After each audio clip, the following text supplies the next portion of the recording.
Hello दोस्तों, 26 का political science classes में आप सभी का स्वागत है। दोस्तों, आज हम एक नए टॉपिक का अध्ययन करेंगे जिसका नाम है राष्ट्रपति। दोस्तों, राष्ट्रपति पद का उल्लेख भारतीय संविधान के भाग 5 और अनुच्छेद 52 से 78 तक विशेष रूप से किया गया है। अतः यह एक संवैधानिक पद है। यह भारत का प्रथम नागरिक होता है। राष्ट्रपति का पद गणतांत्रिक व्यवस्था का प्रतीक है।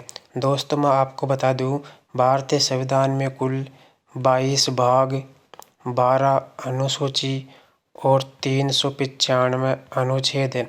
उसमें से 5वें भाग में राष्ट्रपति पद का उल्लेख किया गया है। अनुच्छेद 52 से 78 तक विशेष रूप से। अतः हम यह कह सकते हैं कि राष्ट्रपति का पद एक संवैधानिक पद है। आगे देखते हैं दोस्तों, मैंने आपको बताया कि विशेष रूप से राष्ट्रपति पद का उल्लेख अनुच्छेद 52 से 78 तक किया गया है। तो हम सबसे पहले देखेंगे अनुच्छेद 52 में क्या है। तो अनुच्छेद 52 में है कि भारत का एक राष्ट्रपति होगा और अनुच्छेद 53 में है संघ की समस्त कार्यपालिका शक्ति राष्ट्रपति में निहित होगी। वह इनका प्रयोग स्वयं या अपने अधीनस्थों के द्वारा करेगा। इसके बाद दोस्तों हम आगे देखते हैं अनुच्छेद 54 व 55। दोस्तों, अनुच्छेद 54 में राष्ट्रपति के निर्वाचन का उल्लेख है और अनुच्छेद 55 में राष्ट्रपति के निर्वाचन की पद्धति का उल्लेख है। इसके बाद दोस्तों हम ये देखते हैं कि राष्ट्रपति के निर्वाचन में कौन कौन भाग लेते हैं और कौन कौन भाग नहीं लेते हैं। तो दोस्तों, सबसे पहले हम देखते हैं कि राष्ट्रपति के निर्वाचन में संसद के दोनों सदनों के निर्वाचित सदस्य, इसके अलावा सभी राज्य विधानसभाओं के निर्वाचित सदस्य। इसके बाद हम देखते हैं केंद्र शासित प्रदेश दिल्ली व पुदुचेरी विधानसभा के निर्वाचित सदस्य राष्ट्रपति के चुनाव में भाग लेते हैं और दिल्ली व पुदुचेरी को 70वें संविधान संशोधन अधिनियम 1992 के तहत जोड़ा गया था, जो 1 जून 1995 से प्रभावी हुआ। दोस्तों, मैं आपको यहाँ बता दूँ कि राष्ट्रपति के निर्वाचन में मनोनीत सदस्य भाग नहीं लेते हैं।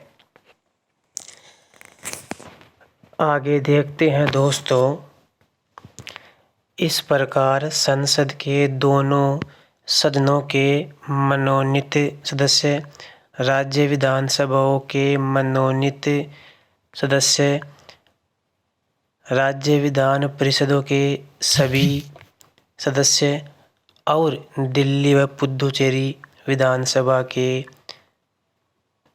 मनोनीत सदस्य राष्ट्रपति के चुनाव में भाग नहीं लेते हैं। आगे देखते हैं, जब कोई सभा विघटित हो गई हो तो उसके सदस्य राष्ट्रपति के निर्वाचन में भाग नहीं ले सकते। आगे देखते हैं दोस्तों, राष्ट्रपति का चुनाव आनुपातिक प्रतिनिधित्व के अनुसार एकल संक्रमणीय मत पद्धति और गुप्त मतदान द्वारा होता है। राष्ट्रपति के चुनाव को इस आधार पर चुनौती नहीं दी जा सकती कि निर्वाचक मंडल अपूर्ण है। ये प्रावधान किया गया था 11वें संविधान संशोधन अधिनियम 1961 के तहत। दोस्तों, आगे राष्ट्रपति के संबंध में एक महत्वपूर्ण जानकारी देखते हैं। वो ये है, यदि सुप्रीम कोर्ट द्वारा किसी व्यक्ति की राष्ट्रपति के रूप में नियुक्ति को अवैध घोषित किया जाता है तो सुप्रीम कोर्ट की घोषणा से पूर्व उसके द्वारा किए गए सभी कार्य अवैध नहीं माने जाते तथा वह प्रभावी बने रहेंगे। इसका अर्थ ये हुआ कि यदि राष्ट्रपति की नियुक्ति को सुप्रीम कोर्ट के द्वारा, मतलब जो भारत का सुप्रीम कोर्ट है उसके द्वारा राष्ट्रपति की नियुक्ति को यदि अवैध घोषित कर दिया जाता है तो उसके द्वारा जो किए गए कार्य है उन्हें अवैध नहीं माना जाएगा, उन्हें वैध माना जाएगा और वे प्रभावी रहेंगे। आगे देखते हैं दोस्तों अनुच्छेद 56 में क्या है। दोस्तों हमने अनुच्छेद 52, 53, 54 और 55 कर लिया है। अब है अनुच्छेद 56। इसमें दोस्तों राष्ट्रपति का कार्यकाल, राष्ट्रपति के कार्यकाल के बारे में बताया गया है। दोस्तों राष्ट्रपति के पद धारण करने की तिथि से वह 5 वर्ष तक अपना पद धारण करता है। हालांकि वह अपनी पदावधि में किसी भी समय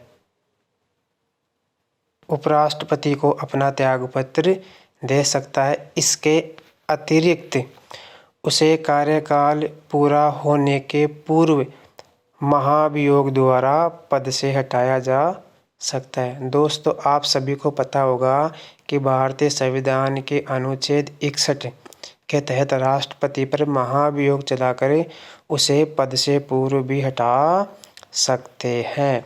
आगे देखते हैं दोस्तों, जब तक राष्ट्रपति का उत्तराधिकारी पद ग्रहण नहीं कर लेता तो राष्ट्रपति 5 वर्ष के उपरांत भी पद पर बना रहता है। इसका अर्थ ये हुआ कि यदि राष्ट्रपति का उत्तराधिकारी अपना पद ग्रहण नहीं कर लेता तब तक वो ही राष्ट्रपति 5 वर्ष के बाद भी अपने पद पर बना रहता है।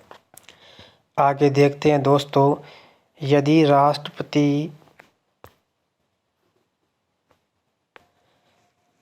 राष्ट्रपति का पद उसकी मृत्यु, त्यागपत्र, निष्कासन अथवा अन्य किसी कारण से रिक्त होता है तो नए राष्ट्रपति का चुनाव पद रिक्त होने की तिथि से 6 माह के भीतर कराना आवश्यक होता है। नया निर्वाचित राष्ट्रपति पद ग्रहण करने से 5 वर्ष तक अपने पद पर बना रहता है। यदि राष्ट्रपति का पद मृत्यु, त्यागपत्र या बीमारी के कारण रिक्त होता है तो उपराष्ट्रपति कार्यवाहक राष्ट्रपति के रूप में कार्य करेगा। उसे राष्ट्रपति के समान शक्तियां एवं वेतन भत्ते प्राप्त होंगे। राष्ट्रपति के समान शक्तियां एवं वेतन भत्ते प्राप्त किसको होंगे? जो राष्ट्रपति के रूप में उपराष्ट्रपति काम करेगा उसे। दोस्तों राष्ट्रपति के संबंध में एक महत्वपूर्ण क्वेश्चन यहाँ से आता है कि यदि राष्ट्रपति अपना त्यागपत्र उपराष्ट्रपति को देता है तो उपराष्ट्रपति इसकी सूचना सबसे पहले किसे देता है? तो इसका आंसर होगा लोकसभा अध्यक्ष को, क्योंकि लोकसभा जनता का सदन होता है, इसलिए उपराष्ट्रपति इसकी सूचना सबसे पहले लोकसभा अध्यक्ष को देता है। आगे देखते हैं दोस्तों, एक बार क्या समस्या घटित हुई कि राष्ट्रपति के पद पे थे डॉक्टर जाकिर हुसैन। ये बात है 1969 की, और उस समय उपराष्ट्रपति थे वी गिरी, जिन्होंने अपने पद से त्यागपत्र दे दिया। और जब राष्ट्रपति और उपराष्ट्रपति दोनों का पद रिक्त हो, ऐसी स्थिति में भारत के मुख्य न्यायाधीश को राष्ट्रपति के रूप में कार्यभार संभालना होता है। तो ऐसी स्थिति में कार्यवाहक राष्ट्रपति किसे बनाया गया था? उस मुख्य न्यायाधीश का नाम है एम हिदायतुल्लाह, जिसने 20 जुलाई से अगस्त 1969 तक राष्ट्रपति के पद के रूप में कार्य किया था। इसके बाद दोस्तों अगला जो आर्टिकल है, अगला अनुच्छेद है वो है 57। दोस्तों इस अनुच्छेद में है कि एक व्यक्ति राष्ट्रपति पद पर कितनी भी बार निर्वाचित हो सकता है। मतलब भारत में ये व्यवस्था है कि एक व्यक्ति राष्ट्रपति के पद पर कितनी भी बार निर्वाचित हो सकता है। आगे देखते हैं दोस्तों अनुच्छेद 58।